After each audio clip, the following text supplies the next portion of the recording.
Welcome to Western Trading Post TV. We have hit the road and we are at Santa Fe, New Mexico during Indian Market.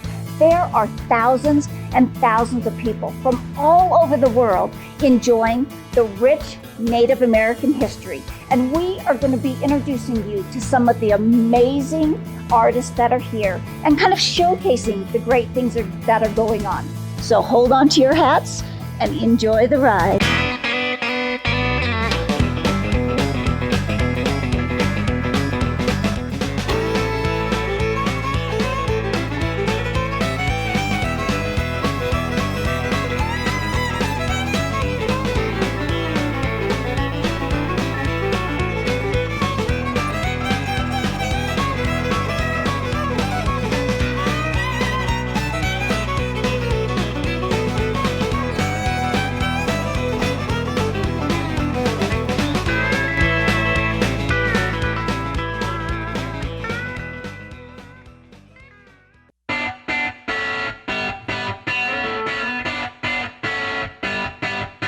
Santa Fe Indian Market. Mid-August is the place to be. The weather is perfect. There is thousands and thousands of people from all over the country here today. So, Santa Fe Indian Market. We are filming the intro for Western Trading Post TV, and I asked Pat Danke if she'll kind of stand out here. We get to visiting, and it is really a great story. First of all, let me tell you a little bit about Pat. She has been in the Western fashion industry for over 20 years, correct? This starts my 50th year. 50 years, can you believe that? And I have watched her pieces on the runway in magazines for so many years, and she has been a huge inspiration to me for my Western fashion. And we were visiting, and come to find out, we have the same last names. Our maiden names were Hopper, and we're starting to tie this in together. And I'm like, Pat, are we like sisters here? What's the deal? I mean, we rock the Western fashion, right? Yeah, right. So Hopper is our maiden names. Pat, tell us a little bit about your genealogy and where it kind of came from. Well, my parents have traced it back to Hopper, Spencer, Hollingsworth, and before that was a Brown Smith, Spencer, Hollingsworth, back to England and Ireland, and that was the same as yours. So it was, okay, so here once we get home and David and I start looking into this, I'm going to tell you that we're going to be related. Okay, so tell us a little bit about your fashions. You've been doing this for over 50 years. Yes. What inspired you to start doing the Western fashions? Well, I've always loved horses and loved the country, and I just wanted cowgirls to be a little bit more feminine than what I saw on TV and in the industry. So I've always added a little lace to the leather or a little swinging fringe and feathers to the leather just to make it a little bit more feminine. Pat is just everywhere, and it is an absolute honor to get to meet you, sister. You too, Bobby Jean. I love it. We'll keep you guys posted on this. We are here with Western author Doug Hawking. He is in Santa Fe, New Mexico for Indian Market promoting his amazing books. And tell us a little bit about where are you from, Doug? Well, we live down near Tombstone. I grew up in Dulce, New Mexico on the Hickory Apache Reservation. Yeah. And graduated high school about 20 miles north of here at McCurdy. And now you are in Tombstone, and I know that you are big into promoting the Old West lifestyle, correct? Oh, people need to know about it. It was a heroic era. It was, definitely. And tell us a little bit about this book. Oh, this is the first ever biography of Tom Jeffords. Now, if that name doesn't immediately come to mind, it does for my generation. Well, tell me a little bit about Tom. Think Broken Arrow, the movie, or the TV show. The movie with Jimmy Stewart rides alone into Cochise camp to make the peace. And it is all here in this book. How is Santa Fe going for you? Oh, it's great. It always is. And I get to see old friends and folks from the res. And well, I just want to thank you for all that you're doing to promote our Western and Native American history. And this is just, he's a good friend of mine, so I'm very proud to be interviewing him today. There is thousands and thousands of people from all over the world appreciating our rich Native American history. And Carol Wilson with Wild Instinct. Yes, that is the Wild Instincts, the amazing leather that you see me wearing and modeling all the time. She has come to Indian Market here in Santa Fe to promote some of her amazing handbags that she has been creating. She is utilizing the vintage Navajo rugs and adding deerskin leather with them. Carol, first of all, what do you think about Santa Fe, New Mexico? It's wonderful. It's magical. The weather's gorgeous. All the people are wearing all their finery. It's beautiful. And you're probably getting some amazing ideas while you're here. Very inspirational. Now, talking about inspirational, what inspired you with these fabulous handbags? Just the Navajo textiles, they just have a life of their own. And we just turn them into bags. Each one's a unique, one of a kind. We use our deer leather on it. Fringe, no fringe, whatever you want. You can put a special piece of your jewelry. We could mount that on it for you. And you know, this is keeping our rich Native American history alive, because some of these vintage rugs, you know, they're called cutters. And so we are able to utilize them and preserve them and kind of add them into a new product here. And you're going to be seeing a lot more of Carol Wilson and Cheryl Sykes. So stay tuned and we'll be sharing more. Besides thousands and thousands of people coming from all over the world, there are thousands of amazing artists here in Santa Fe, New Mexico for Indian Market. And we're going to be talking to several of them today.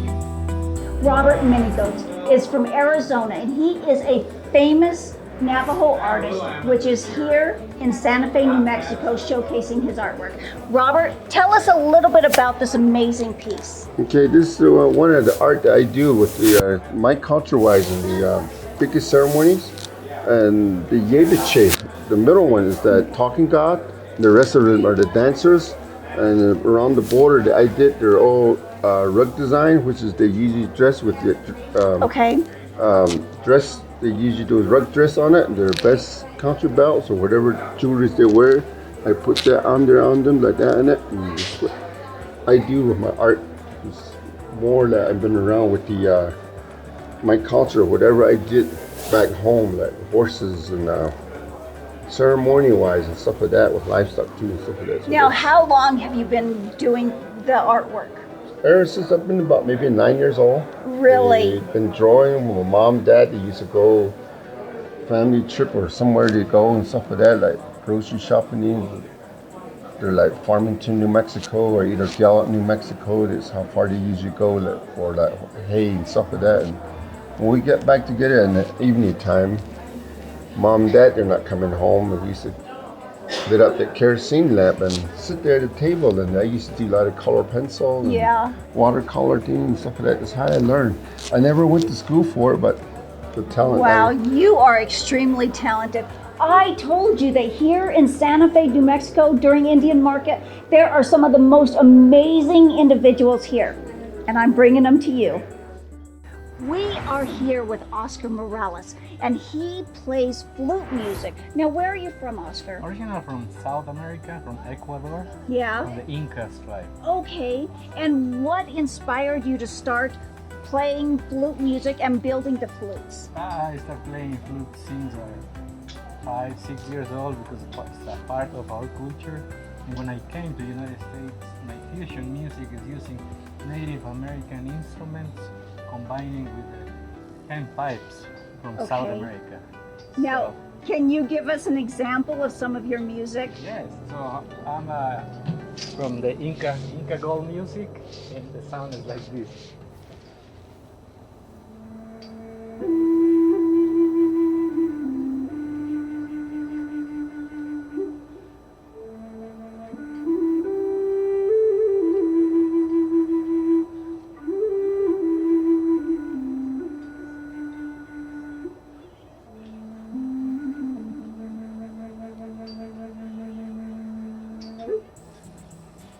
Does that just bring tears to your eyes? It is so mesmerizing.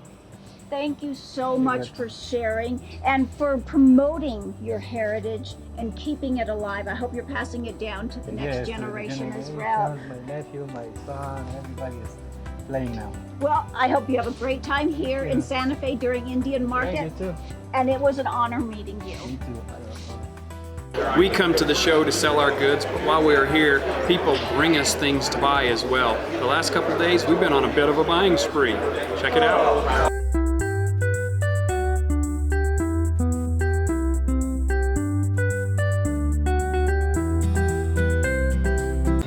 Satala is a award-winning Hopi potter. From where are you from? I'm from the area called Kings Canyon. It's in in southwest of Arizona. Located, I would say probably about 13 miles east of the Mesas. Now, how long have you been doing your pottery? I've been doing pottery since I was 11 years old. Oh, wow. I was taught by my two of my aunts, my grandmother and my mom, all renowned potters, and that's where I got my teachings from. So I'm, still doing pottery, and my mom and dad passed away 8-9 years ago, and my mom always told me to carry on the legacy of her work, and that's just what I do. And that's what you are doing. And I mean, you are doing such an amazing job of it. Like, for instance, this pot right here, how long did it take you to make it? This pot in particular took me probably about 4 months to make.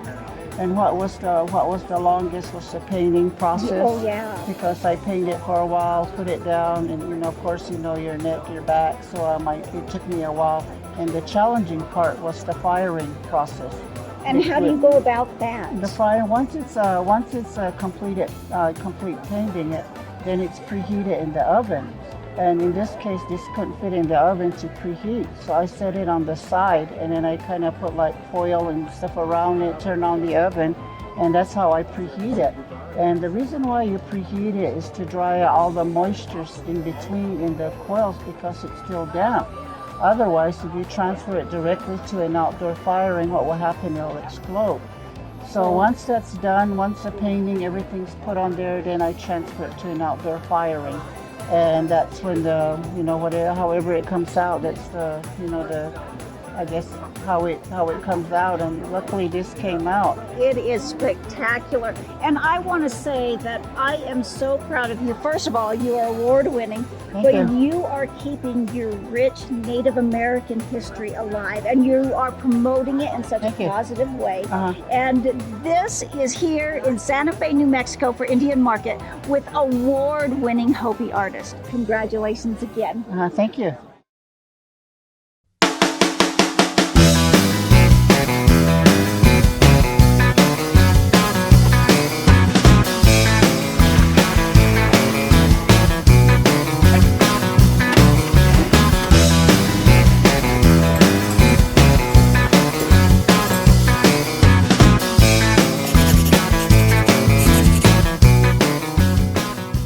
We are talking about appraisals today with Tracy Arrows from Artabella Jewelry Appraisers. Thank you for being here today, and explain to us, what is an appraisal? An appraisal, as far as for what I do, is a document, and in that document, your item is described. The quality, the condition, it's photographed, and a value is placed on it. And then there's substantiating comps to back up the value that's put on it. Now, why would somebody need an official appraisal on something? There's many different reasons that people come to us for appraisals. The most common reason would be for insurance purposes, in case the item's lost or stolen.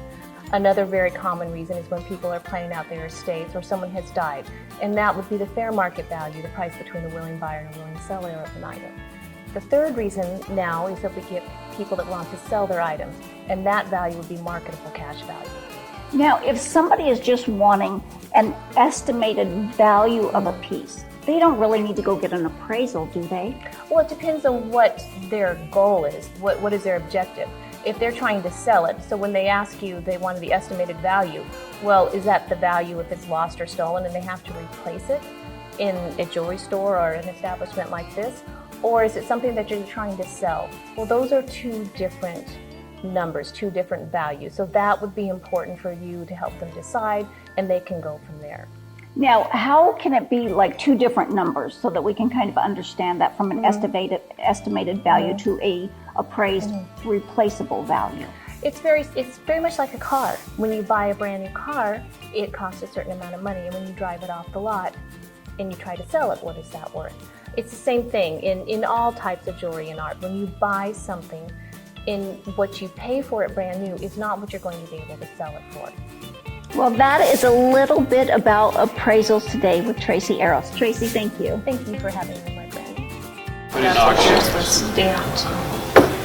Derek and Natalie, yeah, who's another kind of lesser known Adaki. If I was going to put in auction, my auction estimate would probably be 4 to 6. What keeps it from maybe being a little bit more is it's short. Yeah, it is Yeah. short. It's definitely not. And that's what they said, that she was a tiny little girl. She had a tiny waist. Definitely, you know, when they normally make them, it should have had 4 or 5 more conchos out to here. Yeah. So that would limit your market. What did you see any comps in there? No, that's all that I She held it, and she had it, So and then needed money and sold it to the guy that you bought from. I don't remember the story, to tell you the truth. anyways, you know, if we were going to put this in an auction, I would estimate it at 4 to 6. Like I said, we had one a couple years ago, similar, very similar, bring 475. In a retail setting, you know, they probably ask 758, something like that. What are your thoughts, Tracy? That's exactly what I thought when I first saw it. I was thinking 450. Yeah. Okay. That'll be $10. Did you find anything on this bracelet, Tracy? Yes, we found some. They're selling around about $500. Around $500. That's a pretty common Kirk Smith Yes, you can design. see. Yeah. There's different adaptations and variations, but it's still definitely, you Yeah. can see something Yep, over and over again. over and over and over again. He It was- a real nice look that he had. Yeah, he was well known for that. Thank you. Does that one fall off your wrist on occasion? I don't think so. I think that one, Is it so I do have some that are bigger that do fall off. You can't bend it, that's for sure. That's true. No, this one doesn't fall off. Gorilla grip. Although it, yeah, maybe. What did we find on the concho belly? We found one that's being bid on right now for about $1,200. Okay, cool. That's what the seller is hoping to get for. They're asking. Very similar. The asking price is $1,200. The auction's not. Yeah. And this has an old price on it, Over $1,000. around 1,000. So a few years ago, that That's good. still in the same ballpark range. Correct. Yeah, Kirk Smith has a good following out there still to this day. If you could find the Kirk Smith collectors, you know, they'll pay a premium for it. And you've taken good care of it. That It's helps like too. brand new. It doesn't look like it's ever That been makes a worn. difference too. Only it's ever The been care that you're giving your items. Thank you. Good to know. Yes. All right, so Mark here has brought some moccasins in. He was told that they might possibly be Cheyenne. But one of the first things that I notice is they're not Cheyenne, because you can tell Cheyenne moccasins based on the first strip of beadwork here. Yeah, generally goes the other direction as the rest of the beadwork. So like this is a pair of Cheyenne moccasins. It's in the auction. And if you'll notice, the pattern is beaded this way, but that first row is this way. So Mark's moccasins are definitely not Cheyenne. So, but we'll be selling these in the auction tomorrow for anyone that's interested. Back to Mark's moccasins. I'm not an expert on beadwork by any means, but I do have some general knowledge here. And based on the pattern, I'm going to go with more of a plateau region, you know, upper Idaho, Oregon, eastern Washington, Montana. You know, that's the plateau region up in there. And if you give me a minute, I'm going to look and see if we can maybe put a little date range on them. I've looked at them under a loop. The beads are older. They're early 1900s beads. So these probably could have been made anywhere from maybe the 20s to 50s, somewhere in that range. They're not strung on sinew. They're not beaded on sinew, which would have been, you know, early 1900s, late 1800s. They are on a cotton string there. So they're definitely a little bit later. The beads are definitely older, like the red ones. You can't tell with the naked eye so much, but with the loop you can see. All the red beads are faceted, which is cool. They're old red faceted beads. The yellows are what they call a greasy yellow, which is pretty neat. So they're, I would say they're probably no newer than mid-century. And here's another thing out here on the back of the heel. They call that a ticked heel. See how it's got the little kind of flapper? That's called a ticked heel, which is kind of a neat little effect. It's just style. Be fancy. Yeah. As far as narrowing them down to an exact tribe, I'd have to do some more research than we have in these few minutes, but I would say they're plateau region. 20s to 50s. Yeah. Thank you. That's good. Cool. Mark White came in to get appraisal advice and the estimated value of his 3 items here. Mark, what did you think? It was great. I got a lot of information. I had my own ideas on the moccasins, and I was wrong. So I learned a lot, and the values. You always wish they were worth more, but it was good information. It was great information, and like you said, a lot of times people think that an item is worth more than it really is. And it's always great to know. Tell me, what are you going to do with these amazing moccasins? I kind of have an idea. I have a small collection, and they're on display in my home. And I also use them in my paintings. When I paint, I use the artifacts as subject matter. So these will be in a painting someday soon. I didn't have a doubt. And I just have to brag on Mark for 1 second. He is also the amazing artist that did our mural on the side of the building. Mark, thank you for all of your support and love here at Western Trading Post. Well, thank you guys. We'll see for you what tomorrow. do. See you at the auction. Yes, we'll be here.